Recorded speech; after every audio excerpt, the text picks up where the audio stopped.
Are you guys sisters? We've never been asked that before. I'm sure. We are not. We say Okay. we're sisters from another mister and mom too. The southern and northern version. Yeah, I grew up in Wisconsin and Rachel's from Georgia. So we met in med school and kind of soul sisters, I guess, at this point, right? Yeah. Oh my gosh, I love that. And did you guys both work in hospitals after med school or? I'll let you take this one.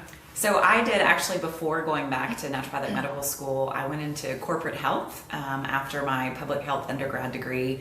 Just wanted some real world experience. So I went to work for one of the largest hospital systems here in Atlanta, which is still there today. And that's when my eyes really opened to kind of the crisis within our current conventional healthcare system. It was a really good and bad experience, right? The duality of life that changed my whole trajectory. What was the biggest thing that opened your eyes?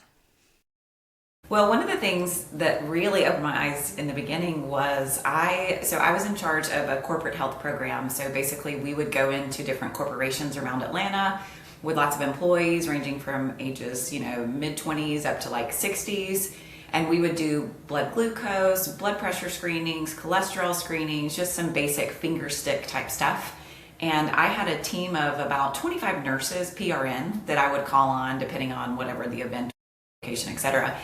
And the nurses, we also gave out flu vaccines, like over 1 million every season, which is pretty wild that I was in charge of that because my eyes have totally been opened. But the nurses never wanted to get the flu shots. And I'm like, none of them, ever. I mean, they would just administer, and the hospital was pushing all of us employees, to get it. And I was like, why don't they ever shot, especially if we're out around all these people every season? That was the season that my then boyfriend and I, now husband, took the flu shot, and we were the sickest we have ever been.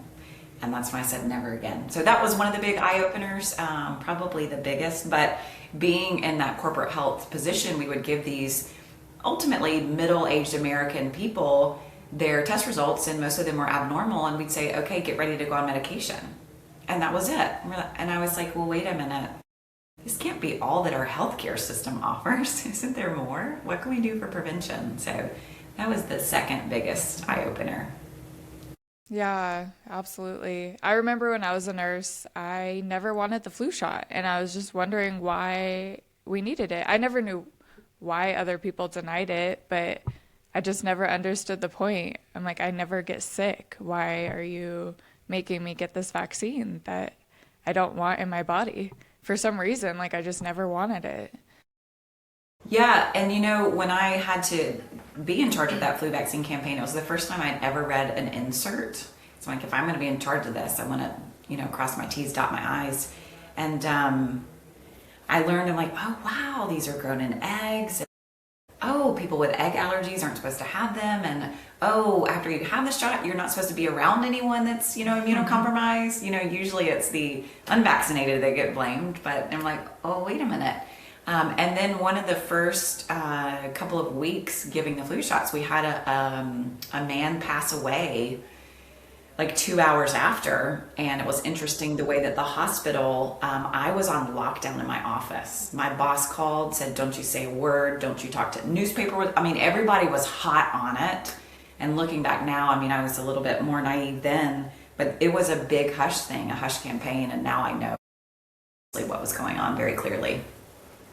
Yeah. And I'm curious about that. How much did you have to be on hush about when you worked there? Was it you would lose your job if you said anything?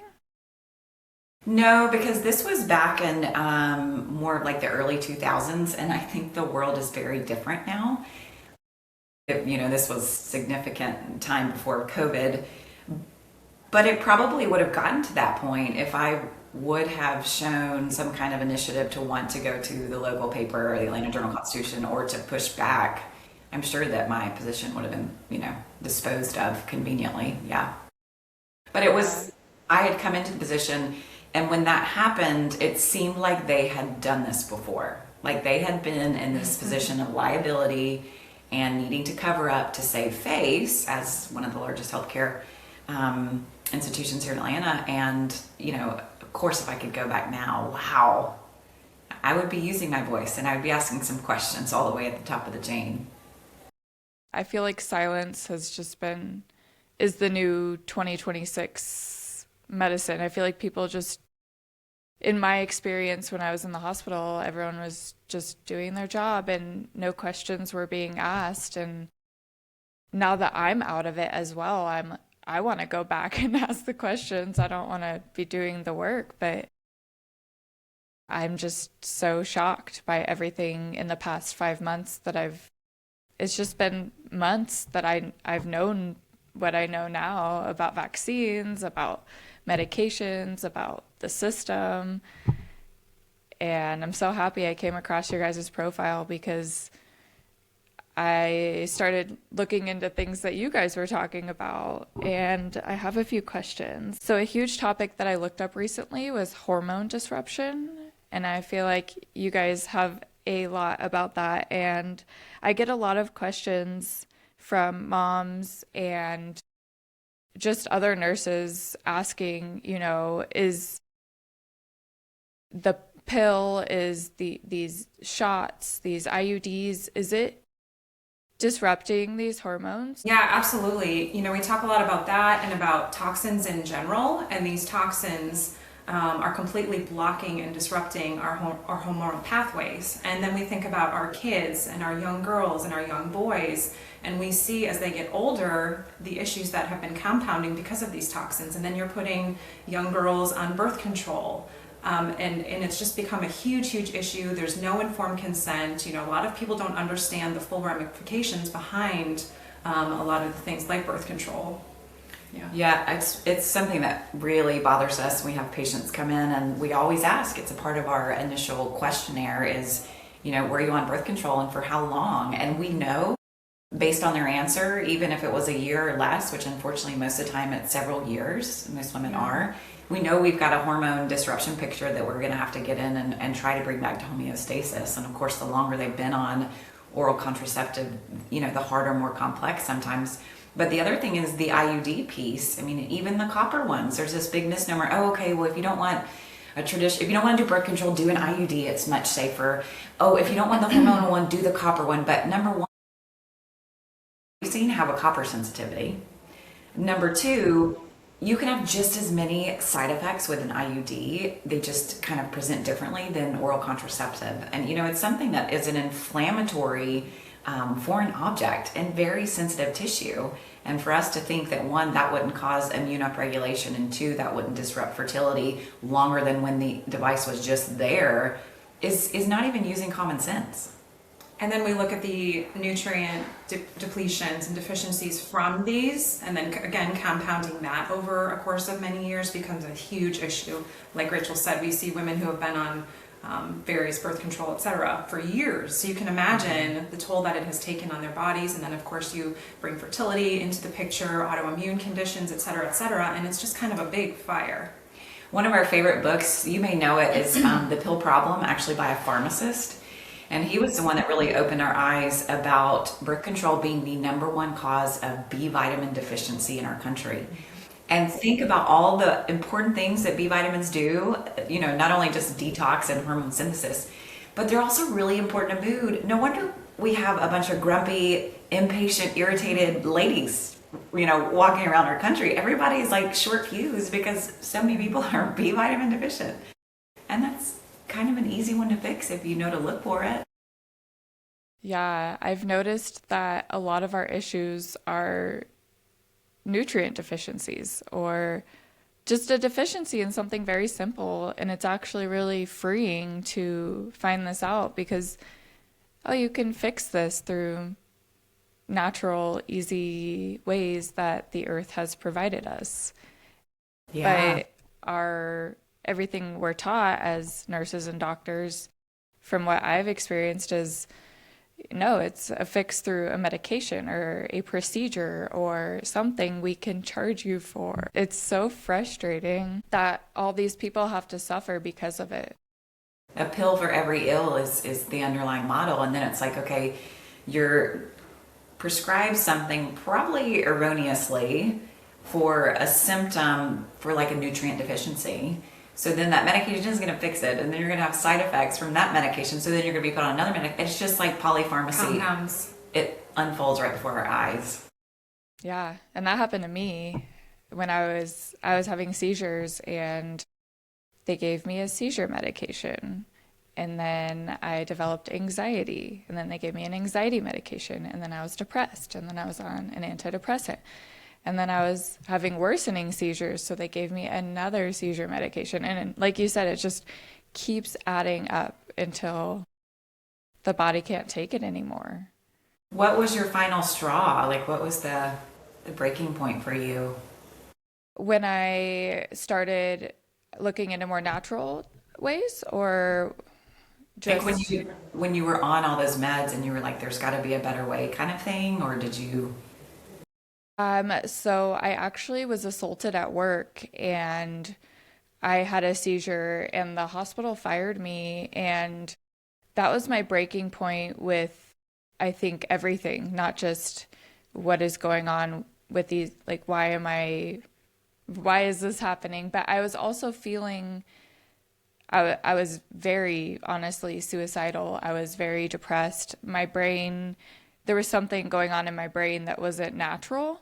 It was like a humming feeling 24/7, vibrations in my head, and just constant bad thoughts. And I couldn't think, I couldn't uh, function in daily life. And so that was my breaking point. I had no job. I couldn't hold a job. Got fired for being assaulted by a patient, and I couldn't grasp what was going on. So I started researching, what can I do for my seizures to get off medications, because I just didn't want to feel that way. And then I was reading about the keto diet, and then so I started trying that, and then my anxiety got a little better. I was still having seizures, but I dumped the pills. I probably shouldn't have done that, but I cold turkeyed all the pills, Oh, wow. and had a few more seizures over the months. But I was having seizures daily. I was in the hospital weekly. I was intubated multiple times. And so I was like, either way, I'm having seizures, whether I'm on the medications or I'm not. So what could be the worst thing that would happen? I'll still have the seizure. So yeah, the keto diet and getting away from the emergency room and just not going to the hospital every time I had a seizure. And I did have a partner at home who was also an ER nurse, so he was able to just monitor me and make sure everything was okay. So I'm very lucky for that, because before, every time it was seizure, hospital, seizure, hospital, seizure, so it was a very just I was disconnected from life, basically, is what it feels like now that I'm, able to use my brain and able to use my body and not getting disrupted by anything. I was very much taken away from my life, for sure. So But sorry. You feel like you're better now? yeah, I've never felt this way. I've never felt my brain work. I've never, even as a child, you know, I think I never ate good food. I ate processed food a lot. And, my mom was a dietitian, but in the early 2000s, they were pushing fake meat. So we grew up eating, fake chicken, and she made good salads, but, I don't think I had proper nourishment. I think that's something that both of our moms, we grew up, them cooking most of our meals at home. My mom had this like beautiful little herb garden out back that every year she'd dry her own herbs. And, that's something else that we always ask in our initial intake is, tell us about your mom's health while she was pregnant with you. Tell us about your early childhood. What were you eating? Did you guys sit down and eat home cooked meals? Were you eating out all the time? Were you, was your mom emotionally available, or was she emotionally neglectful? What, anything stressful happen? So many times we've had like someone say their mom had a super stressful event during pregnancy, like they lost one of their parents, or they lost, a spouse, or they lost a sibling. And I mean, it's amazing now that we've been doing it long enough, you can pinpoint that pattern and see the emotional trauma that it caused and the generational trauma that's passed on. And it comes out oftentimes in hormonal dysfunction. Yeah, physical. Comes out in the physical. And we always explain it. We're like, if you're walking, on a sidewalk and someone jumps from behind the bushes and scares you, that's an emotional response, right? You perceive it in your brain emotionally, but your pupils dilate, you start sweating, your heart beats faster. It's a physical manifestation of the mental emotional. We can't underestimate the connection between the two. The body and mind are inextricable for sure. Yeah, and I'm just now learning that, and it's wow. There's a Yeah. lot of imprints in our bodies and our brains. So it's peeling that layer of the onion to get to the next one and the next one and the next one. Another cool example we see clinically is when a woman, she feels like she doesn't have a voice. Either she didn't have one growing up in her family of origin, like she was the youngest child, or she was, her parents didn't get along and didn't listen to her, they had their other problems or what have you, or in, for example, relationships like a marriage where she doesn't feel like she has a voice, or in a job where she feels like she doesn't have a voice. We often see that coincide with thyroid dysfunction. And if you think about it, the voice box, it's right here by the thyroid. The two are very, very connected. And we've worked closely with a therapist who, when a woman would go to therapy, a good therapist, not all therapists are created equally, an integrative mind-body therapist, to process those things while also doing like the functional medicine, her thyroid would get better so much quicker. Wow. Pretty That's cool. incredible. Yeah. So how did you guys start your social media? How did you start? How did it begin? We never, ever, ever, ever Haphazardly. thought we would be on social media for sure. It's something we actually had talked about for a while, but actually doing just a website. We just wanted to write some articles and educate. We just wanted to get the information out there, and then of course fast forward in their social media. But we've seen women and their families in practice for over 15 years, and you can only see so many women. And we really felt the need to provide the information to a greater population. That's really where our hearts are, is to educate and to help women. So we started Kale Blossom, I think in 2019, and we kind of dabbled around in it, and it's just kind of grown from there. So, we've had fun with it. It's been an interesting wild ride for sure. It really has. So we have our Instagram, our webpage, Pinterest. We created our app this past year called Nook. Also not on our bingo card, but here we are. So we've Yeah. kind of just morphed into all these different positions and paths, so it's been fun. Yeah, I want to hear more about your app. I saw a few clips of what you guys are doing. I'm sure my audience would love it. Yeah, I think in becoming moms especially, we've always had a passion for low tox living and toxins and environmental health, but I think when you have kids especially and you watch them grow, and we were talking about hormones and dysfunction in general, our passion grew for low tox living, and we were thinking of ways to help, again, the greater population. And there's no app out there there's a million apps out there for food, right? You scan a food label and you can get the information, but there's nothing out there for home items.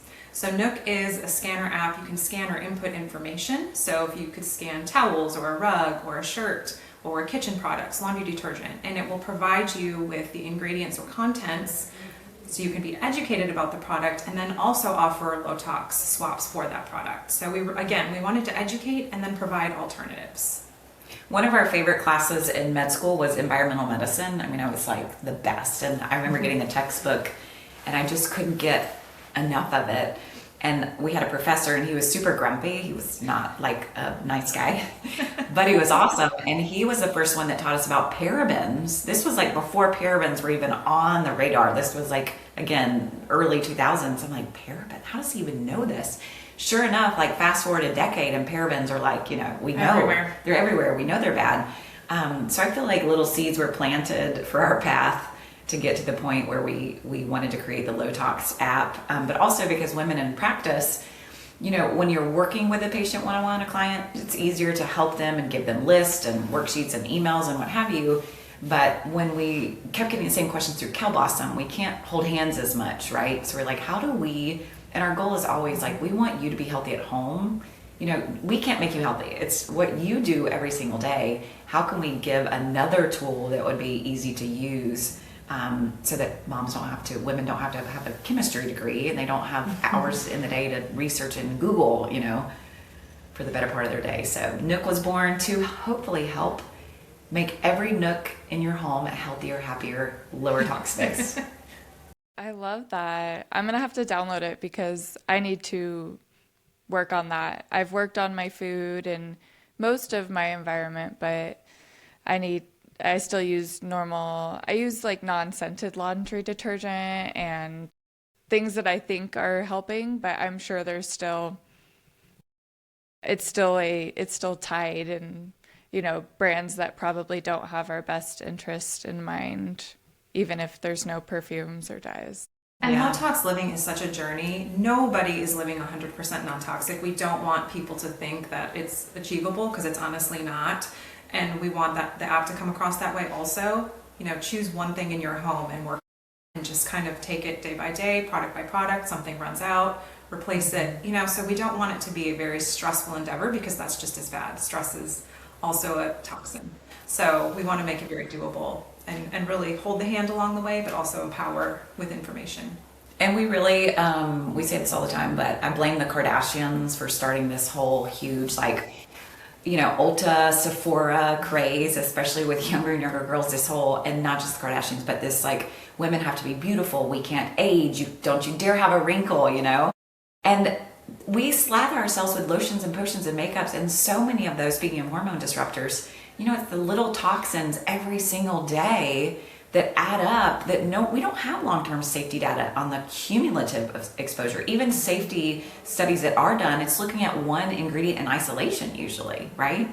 So we don't know over time using Tide and Windex, which is also, it has a hormone disruptor in it that's not even clearly on the label, and then perfume and then makeup and lip gloss. It's like, okay, we are just like a chemical cocktail with legs, right?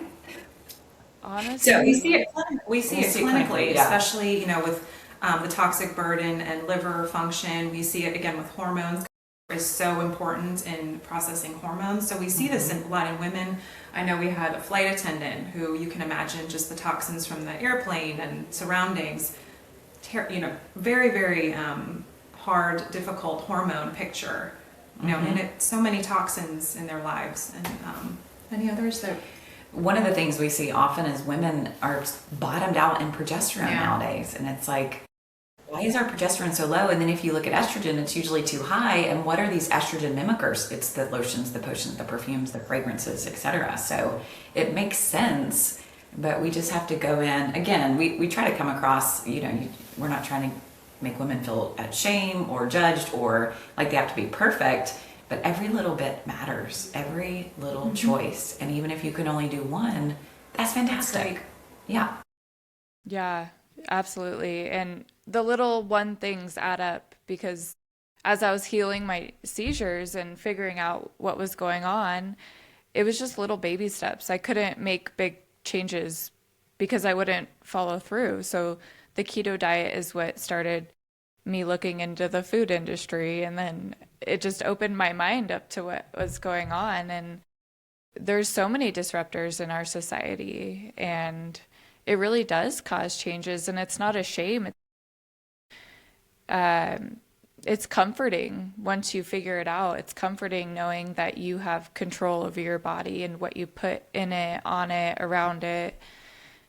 Because I was spending hundreds of dollars a month at Sephora and Ulta, and I haven't been in a Sephora or Ulta for years after this because it just doesn't speak to my body anymore. It doesn't make sense to me. Yeah, and we both have 12-year-old daughters, so we totally understand they're in that tween phase, and it's interesting because one very unintended positive out of Nook is our kids, not just our daughters, but they like to scan products, and so they're able to learn. It's not us telling them, but they're able to scan something and learn, and kind of we can have a conversation and educate them and decide for themselves, because we also don't want them to feel burdened and stressed out by toxins. But it's, yeah, oh man, this 4-Alta thing is just crazy, isn't it? It's powerful. So how do you guys help your kids? So you have them scan things. Do they make food with you guys? What do All you the guys do time. with them? We have Yeah. some kitchen junkies. In fact, sometimes we're like, do we really need to cook today? Can I just like get it done myself and go faster and less mess? But we definitely love getting them in the kitchen. Our 12-year-olds are a month apart, and when they get together, there's usually baking involved almost every time. I think the biggest thing, we're asked this often, is modeling for them. I mean, it's one of those where we also, if they're going to a birthday party, we're not like, don't you dare have that red toxic food dye, you know. It's like we've taught them, listen to your body, because we're not the overbearing, like ridiculous moms that are so stressed out that our stress is picked up on by our children. But we've taught them, I think we're not experts, it's hard being a parent, but we've taught them to listen to their bodies, and most of them now, the older ones, will decline just because they know they don't feel good after it, which is great. But it's what they see us eating, what they see we have on our plate, open conversation without judgment, shame, or getting them in trouble. It's letting them try new things, even if it maybe is a little bit toxic, and then talking about it. And again, going back to their body, how they feel, talking about basic biology, how their body works. I mean, I think that's a big missing conversation for girls, especially now, when we want them to be able to manage their fertility later on. And you know, every time we talk, going back to birth control, every time we talk about like birth control and the pill and how it's not great, we always have people that get so mad, like, how dare you take away this freedom and you know, this power for women? Like, how is it empowering for women to get her to outsource her fertility to a medication? It seems like the least empowering thing that we could do. Why not teach her about her body, how it's supposed to function every month, what the menstrual cycle looks like? Sex isn't bad per se. You know, we need to talk about these things so that it's not like this. I mean, yeah, it's a whole complex conversation, but Yeah, I couldn't agree more because I had very painful periods growing up, and the first thing they did was put me on birth control. and And I got off of it and I continued to have painful periods and I still had no knowledge on I was just, oh, this is just how periods are, you know, this is just my period. I'm just on the floor for 24 hours because I can't move because it hurts so bad. But now my period's, you know, getting everything under control and, you know, knowing what I'm putting in my body and my, I I haven't had a painful period in months. Awesome. And go you. And that's but a it, really, we always say that's the sixth vital sign, right? Besides like BP and pulse. If a woman comes in and has a well managed regular period, we're like, okay, great. We were doing something really well, and that's great. I like that. Yeah, I think we need more education out there for women because they start so young. I think I was 13 or 14 maybe. And that was probably your only option given, right? Yeah. It was. It was. I don't even remember hearing why, you know. I just remember you have to be on birth control. That's what will help your period. And I had acne. I had very bad, like hormonal acne. Nobody was asking, you know, well, what are you eating? Or, you Yeah. know, what's going on at home? Or it's very interesting to see it now. So how do you guys prepare? Do you prepare mothers for their children's menstrual cycles, or do you have clients who bring their kids to you or before their menstrual cycles? Yeah, we definitely have some, and kind of a lot of what we've talked about, talking about nourishing their bodies and movement, and exercise, and, what they're Supporting the kind of liver. doing at home. But absolutely, because it does matter, not just at that 12, 13-ish age. And now, of course, girls are getting their periods much younger, which is a whole nother topic. But is important from a young age to support the body well.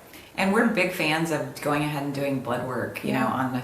I mean, we do it on our children too. I would say probably 6 at the youngest, but 8 years of age, there's no reason why we can't. If they're humming along and doing great, I'm not saying, excessive blood work, but once a year, get their baseline so that when they go in, start that puberty process, we can really look at, for example, the nutrient gaps or any background inflammation, or maybe, AST, ALT, liver enzymes are sneaking up there a little higher than what we would want. Lots of thyroid dysfunction in younger girls. We are seeing that so often in young girls, yes. And, that's something that lab work can tell us.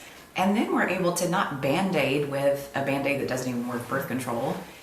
We're actually able to do functional things that help the body function better, and support her through that kind of puberty, first few years going through her period, etc. And it makes a world of difference. I mean, a lot of gut health as well. Yeah, a lot of gut health. Gut health is big. Food sensitivities, dairy. That's why you don't hear us talking about dairy a lot. We've seen too many people reactive to it. Even the Any organic kind of or A2 or raw, we get all the benefits. We know the potential positives, but we just see, especially with acne, but also just general systemic inflammation, it's just something that... Do you think it's just happening in the US with dairy? Necessarily, I also think it's a compounded issue too. It might not just be the dairy, but we're kind of an inflamed society, and we just can't handle it because it is a generally inflammatory food. If we lived in this, our dairy today, yes, is very different than our dairy 50 or 60 years ago, but so is everything else. And so our bodies are just not handling it well, unfortunately. And even, decades ago, like great-great-grandparents who had the cow out back, and they would from... That's very different even than an organic milk factory where you're having milk from several different cows in one container, and the body is going, what is this like protein cocktail of this like gazillion different animals in one potential batch? The other thing is, the osteoporosis rates here in the US are sky high, and we drink the most milk. So there's this huge kind of misnomer where you got to drink milk to have good bones. But if you look at Asian countries with the lowest rates of osteoporosis, they basically don't even do milk. They just don't do it. So there's so many background conversations that are such misnomers, especially surrounding dairy, that we wish more people knew about and would talk about. Yeah, wow. I've heard things about dairy, but I still have a lot of dairy, but that's interesting. I kind of want to play around with that and learn more.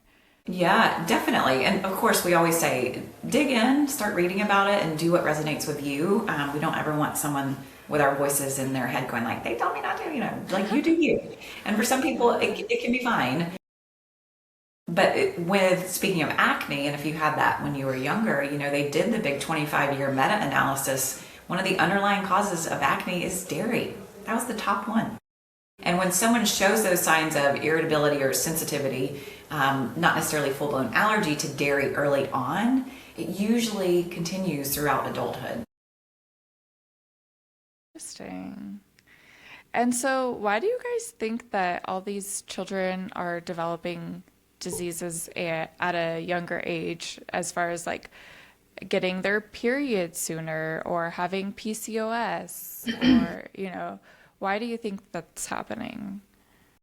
I think it's pretty a loaded topic and kind of a loaded question, but I think when you look back to mom, it has a lot to do, and we're not blaming moms, but it has a lot to do with the mom's terrain and what the mom might be holding as far as toxins and emotional traumas and et cetera, and then of course compounding on medications, vaccinations, anything that the child is receiving early in their lives, and then of course food, and it's kind of a step-by-step progression, and it's creating this fire. So from being in mom's belly through the time they're born, the first thing that happens when a baby is born is they get ointments and right? So how is that for a developing body and for an immune system that's trying to figure out what to do in this world?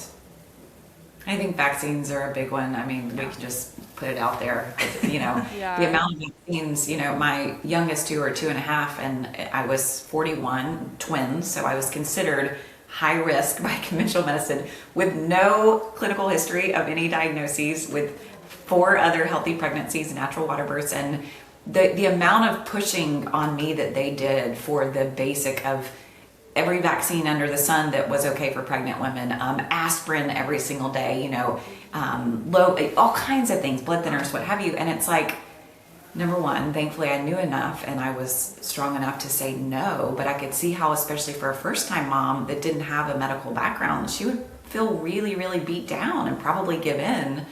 And then you fast forward, so you're getting all this stuff during pregnancy. I mean, even like the glucose drink now, that nasty food dye laden. I mean, no wonder women, most of them feel like garbage when they have it. And their blood sugar is terrible when they take it because the body's like, what the hell did you just put into me? I'm trying to grow a baby here. What is this?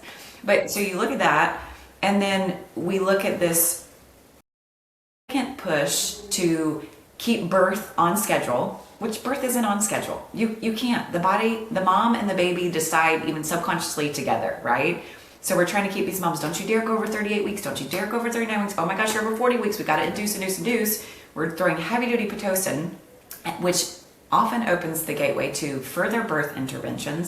So then mom has this traumatic birth. She's in this traumatic place of emotional distress. She's got this new baby who's feeding off of her stress. Her milk's not coming in. So then she's giving, the hospital's pushing formula. So then baby gets formula and then baby won't take breast milk. I mean, it's just like, and then they're getting their vaccines. And then it's like, how the hell are we not supposed to have these chronically diseased children in our country when we're going about life from the get-go all wrong? It's just intervention after intervention after intervention.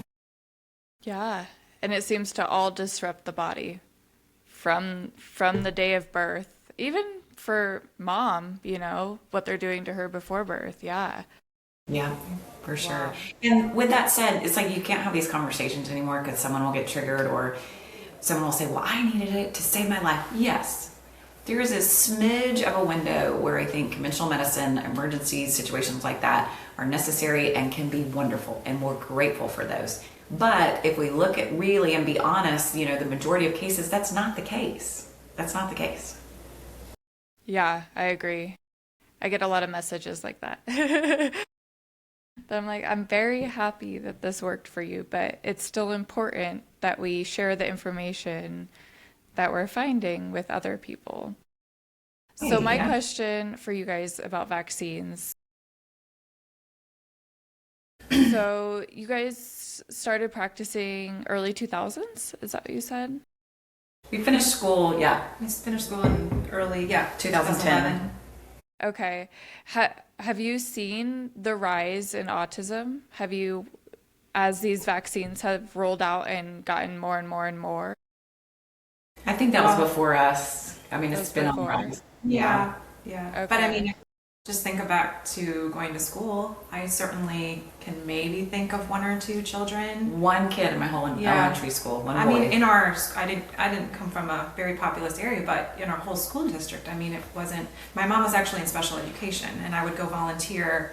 But autism, it was maybe one in the whole school, a school or two, that max. And now, unfortunately, it's a lot more. Even when I was in school, high school, I remember there was like a group of 8 that we all kind of helped. They would have their own table and we would help them. But I have friends with kids now where it's classrooms, like just so much more. And so whenever I talk about vaccines or look up vaccines, that's one of the big things that comes up, but it's one of the most controversial topics that I feel like nobody wants to talk about. And these are the things we have to talk about. It might be uncomfortable, but at the end of the day, we want to help children and the next generation and the next generation. So we have to dive into uncomfortable conversations and figure out what's going on. Is it vaccines? Nobody knows 100%. Is it contributing?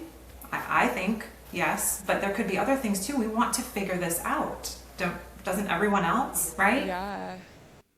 We want to help the child. And the thing is, the caregivers of these children, they're neurodivergent or autistic or with special needs, they are under significant stress. So that's one aspect. But the other aspect too that we're not really talking about is with more and more children diagnosed with autism every year. I mean, the numbers are crazy. What is it, like 1 in 36 now? Something wild. What about when their parents age out and pass away? Where are these autistic children who are dependent on their parents now?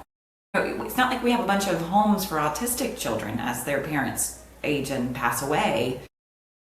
What are they going to do in society? How is society going to help them and support them and nourish them? That's a worry for me, for families of children that have these special needs. Like, what are they going to do in years' time? Wow, I never thought of it that way. My brain has never gone there. Yeah, because their lifespan isn't necessarily shorter. It's not a disease diagnosis that would shorten lifespan. And, there's so much that functional medicine can do in the autistic world, which is awesome. They just had the MedMaps conference that we've been to before, which is all about pediatric support in an integrative way. And they look a lot at PANS, PANDAS, vaccine injury, autism, and they're doing awesome things. And we do believe kiddos can benefit and improve and get better. I mean, we've seen it in our own practice. I have a kiddo that came to me and we were doing all the naturopathic stuff and hyperbaric oxygen and just all kinds of brain support, detoxification. His mom was awesome. He's about to graduate from, I think it's Clemson, and he's like an incredible musician. He like solo plays at their big Clemson football games. He's like doing amazing things. He's doing amazing. And he will be able to go on and potentially live an independent life, even though there's still a subtle residual of functionality that may be diminished. He's independently capable to live on his own. Obviously, he's gone to college. And all of them are going to need that, but they're not going to get it in the conventional healthcare system. So how do you minimize the symptoms? How do you minimize that? Is it through diet? So you did the hyperbaric. Are they changing anything in their diet as well? Oh yeah, it's a whole big kind of system-wide. We got to look at every organ system, nutrient gaps, inflammation, gut health, the terrain, the microbiome, brain health, fat ratio, like anything. Not a and one everything. size fits all. Yeah. But you really have to do the detective work in every system to identify what that individual child.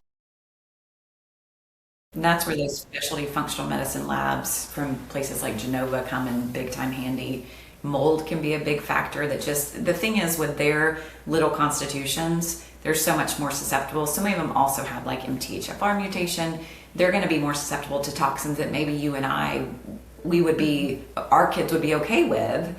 Their little body is going to take it that much harder. So, and that's where I think conventional medicine, it's hard for them because, as you know, it's like A plus B equals C, diagnosis equals this medication or therapy, but you can't do that in individualized medicine. You have to look at the person as an N of one and what this little child with autism has.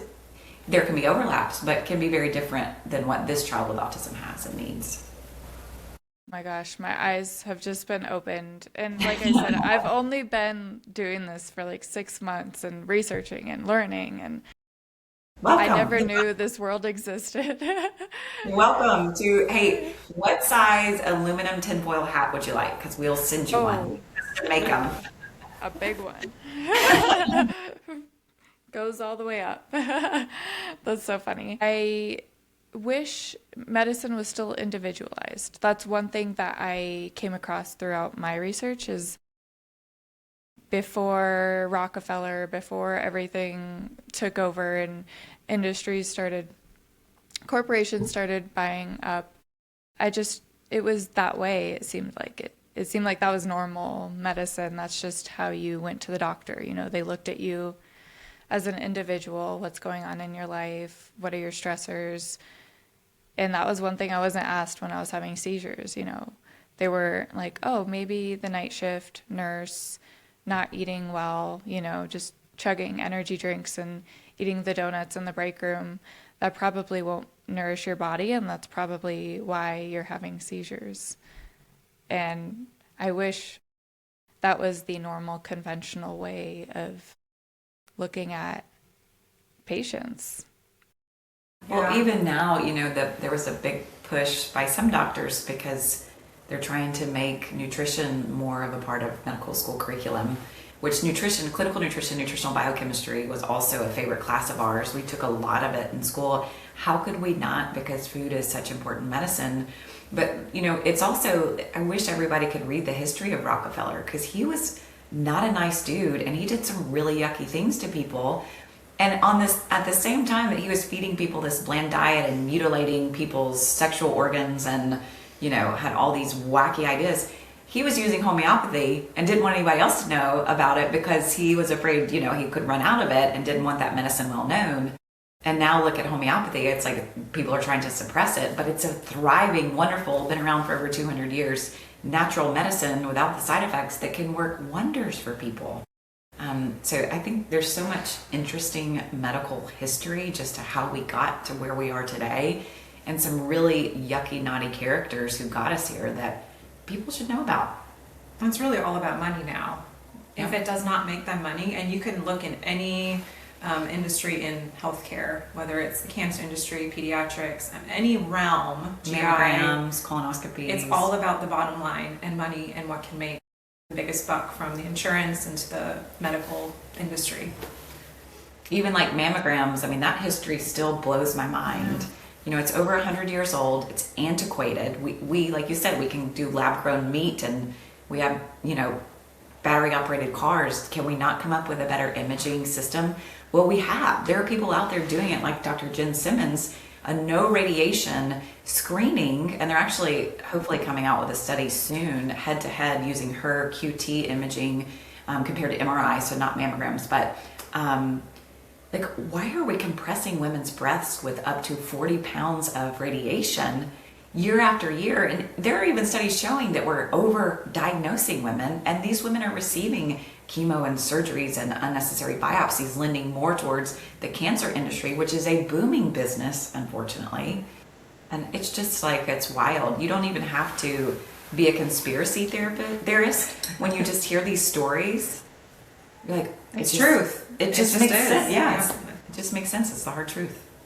Yeah. And a lot of people that I've met that have ended up conspiracy theorists, usually something has happened to them where either they have gotten sick or someone they know has gotten sick.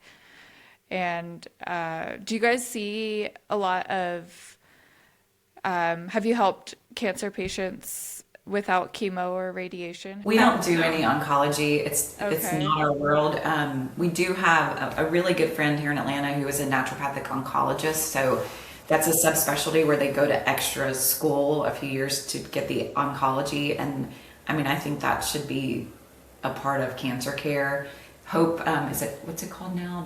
There's a cancer treatment center here in our town. And actually their model of care was every patient that came in received an oncologist, a naturopathic physician, and a dietitian. So, I think models of care like that should be more well known, but I think what you're getting at is we have not won the war on cancer, and I don't think it's chemo that's going to do the trick.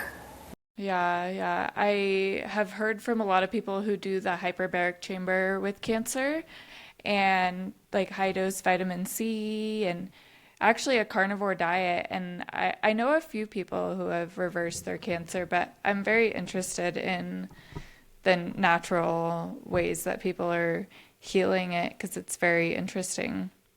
There's a lot of options out there, and there's a lot of options to marry the two, right? More natural holistic approaches and then with your Western medicine. So it doesn't have to be, either this way or that way. Yeah. You could marry the two as well. And that's the cool thing. And one thing we talk about too, going back to the prevention piece, because our healthcare system is disease-based, it's not preventive. Why are we doing these screenings that expose people to potential either carcinogens, like with colonoscopy, the bowel prep has a really nasty potential carcinogen. Same thing with mammograms, the radiation. Like, why? These are also screenings. These aren't prevention. People are like, oh, don't you dare miss your mammogram. That's yearly prevention. Or even people have been trained to think, oh, I did my mammogram this year, check my prevention off. No, you have to do the work, like eating well and eating cruciferous foods and taking care of your liver and moving your body and sleeping and hydrating to really prevent cancer in the first place. But yeah, we could talk all day long about that too. I know. Me too. I could talk all day long about how food, in my opinion, could cure or at least mitigate most diseases. I could talk everyone's heads off. I had one big question for you guys. We like big questions. Let's hear Okay, it. so if someone is listening today and they could just do one thing differently, whether it's, non-tox swap or, getting their nutrition right, what is the biggest thing that you've seen with your clients that helps them the most? That's one thing. I'm gonna say that that's a big question. It is a good one. Always come back to sleep. You can take every pill, you can do every Supplement. workout, you can do whatever, eat something, but if you are not sleeping well, the dominoes will fall. Sleep is, we heal during sleep, it's nourishing to our bodies, we Detox during replenish. sleep. I mean, it is seriously important. So one thing to do would be, if you're not going to bed early, I mean, at least by 10 or 10:30ish maybe, just go to bed 10 or 15 minutes earlier. 5 minutes, 10 minutes. Give yourself, that is self-care, right? Sometimes people like to zone out and scroll or do whatever. We need to get back to that kind of simple self-care. And sleep is self-care. 101 for sure. Yeah. And we always say too, the pillars of health. So your question is a good one. There are lots of places where it's like, okay, well, I'm already sleeping good, or I'm newborn, I'm not going to be sleeping. So what can I do instead of that? I think it really also has to be the person and what they're drawn to. Because if you come into me, I'm your doctor, and I say, I really want you to swap all of your cleaning products and your beauty care products. And it happens to be, a makeup artist who loves her products, and like, she's not going to do it, right? Yeah. So it's like getting that little kind of appetizing, healthy lifestyle change that works for you as an opening into doing bigger, broader. Like you said, getting wind in your sails. You did one thing, the keto diet, and then it's like, wow, I have a little bit more energy. I'm feeling a little bit better in my body. What else could I tackle? We compare it to like if you go eat at a restaurant and the table's wobbly, you got to put the sugar packet under the leg. If any one of your pillars of health is off, you're going to be wobbly. Your homeostasis point, your hormone balance point, your gut, everything can be off. So it's sleep, hydration daily. We have so many chronically dehydrated people walking around. One more reason we're all grumpy. Good nutrition, food is medicine, moving your body, which is not CrossFit and hot yoga. It doesn't work for most people, right? Moving your body, something simple as walking or rebounding for a little bit is great. Outside for fresh air, sunshine, because we're indoors too much under artificial light. Connection, community, other people that love you and you love them back. Yes, all of the above. And Big Pharma doesn't have any of that, No. right? Most of that is You can't put free. that in a pill. Yeah. Yeah, or big food. Can't put that in their processed food. I love it. Thank you guys so much. I want to make sure I got through everything. So, are you guys okay with me putting your website and the link to your app and whatnot in the caption and description for my audience? Yeah. Thank you. Awesome. Yeah, absolutely. Is there anything else you want to leave my audience with that you think they need to know? Words of wisdom, go buy a tin hat. No, I think we want everyone to feel like they have the power to keep themselves healthy. It doesn't happen in a doctor's office or with fancy lab work or the best, provider in the country. It starts with you, and that's a good thing. So thank you for what you're doing and your brave voice for shining light on, the broken parts of our healthcare system that we, And sharing your story. It's Yeah. really brave. Yeah, we believe in thank you. change. Yeah, I believe in it too. And I feel that it's coming or some sort of change is starting and I'm excited because I think people want to get healthy, or at least Yeah. that's where my community has made me feel like people want to be healthy. They want the right information, not the information that's gonna, put them into a pipeline of being, sold things. They don't want to be sold things. They want to know how to take care of their body, I think. I just think that they also don't, when you don't know health and you don't know, you don't have an education in it, it's really difficult to be able to trust your body and you trust the professionals, but I think people need to start trusting themselves too and how their body feels and just knowing what's causing these symptoms. You're totally right. The body is wiser than any rocket scientist, brainiac, researcher, doctor out there. We just have to start listening. And it wants to heal. It doesn't want to live in dysfunction. Yeah. So, We hope women know that they can thrive, not just survive in this lifetime, which is kind of what we've all been told. You just have to suffer through. So you can be healthy. You can feel good in your body. You can have energy. It is all possible. Well, thank you guys so much. It was so Thank you good for to having meet us. you.